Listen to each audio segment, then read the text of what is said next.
Os últimos textos do Antigo Testamento, no livro de Malaquias, os 3 últimos versos, eles são muito significativos. E depois deles nós sabemos que tem aquele chamado período interbíblico de 400 anos, até a chegada de João Batista anunciando Jesus, o Messias. Mas o texto, esses 3 últimos versos de Malaquias, tem falado muito ao meu coração. Ele começa com Deus dizendo: lembrai-vos da lei de Moisés. Lembrai-vos da lei de Moisés que foi dada lá em Horebe. Ou seja, é um lembrai-vos para todos, para judeus e gentios. É um lembrai-vos para todos, judeus e gentios. Ou seja, há muitos judeus que lembram da lei de Moisés e ali eles terão revelação de Jesus, o Messias. Há muitos cristãos que dão muita ênfase ao Novo Testamento e pouca atenção à lei de Moisés. E o texto diz em seguida: eu vos enviarei o profeta Elias, e ele converterá o coração dos pais aos filhos e dos filhos aos pais. É outra passagem muito interessante. A gente sabe que Elias veio uma vez, é o conhecido Elias do Antigo Testamento. Jesus se referiu a João Batista como Elias que havia de vir e que virá. E aqui em Malaquias, então, está dizendo que o Senhor enviaria o profeta Elias antes que venha o grande e terrível dia do Senhor. Hoje, judeus no mundo todo oram para a vinda do Messias. Hoje, nas celebrações deles, por exemplo, da Páscoa, a gente sabe que eles deixam uma cadeira reservada como se fosse para a chegada de Elias. Então nós também devemos orar, nós temos orado para a vinda de Jesus, mas é tempo de orarmos também para a vinda de Elias, para a vinda desse corpo profético, esse ministério profético, seja ele representado por uma pessoa, isso não importa. O que importa é o papel que ele terá nesses dias. E o papel que esse ministério profético terá, o texto aqui diz, é que ele vai converter o coração dos pais aos filhos e dos filhos aos pais. Para que o Senhor não chegue, quando ele vier, e fira a terra com maldição. É algo muito sério.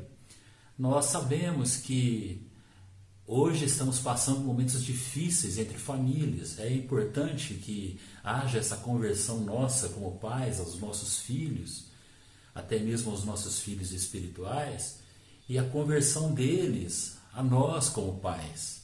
Mas esse texto também, eu tenho certeza que ele faz uma referência importante à conversão dos nossos pais, os patriarcas judeus, a nós, seus filhos, porque a salvação vem dos judeus, Jesus é judeu, e também, em contrapartida, o nosso retorno, a nossa conversão aos nossos pais, a nossa inclusão, reconhecimento de todo o legado que temos recebido por parte dos judeus. E é um tempo de orarmos para que Elias venha, para ambos, judeus e gentios.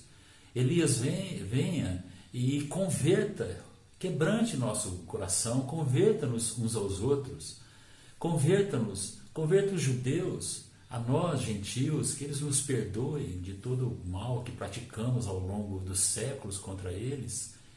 E nós também tenhamos um olhar de inclusão, porque eles são a oliveira, Jesus é o tronco, a oliveira é Israel, Jesus é judeu.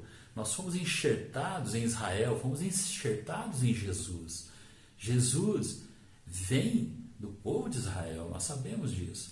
E que a gente possa então perceber, incluir e orar, porque sem eles nós nada faremos e nada seremos. E se também não houver essa conversão deles a nós, como pais aos filhos, eles nos verem com outros olhos e não como gentios anátemas, como muitos ortodoxos veem, e nós também os vermos com um olhar diferenciado, um olhar de amor e de inclusão, haverá essa inclusão, haverá esse reconhecimento, e nós então estaremos vivenciando. Haverá então essa cura nas famílias, a unção que despedaça o jugo virá nas famílias, nossas famílias, mas também na família espiritual de Deus, judeus e gentios, a nossa conversão, a conversão deles a nós, dos pais aos filhos, e a nossa dos filhos aos pais, a nossa a deles.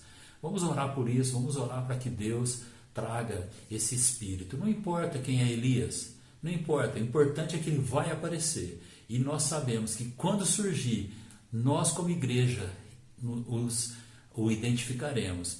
E nós queremos também que os judeus como igreja identifiquem Elias e essa conversão aconteça nesse nível espiritual. Porque o texto termina dizendo, para que eu não venha e fira a terra com maldição. Nós não queremos que na volta de Jesus ele venha e isto não tenha acontecido. As famílias da terra não estejam restauradas, as famílias naturais, as famílias que amam a Deus, e a família espiritual da qual toda a terra toma o nome, a família de Deus, judeus e gentios, também convertida. E então não haverá essa maldição, mas bênção, porque essa é a promessa de Deus e vai se cumprir. Deus te abençoe.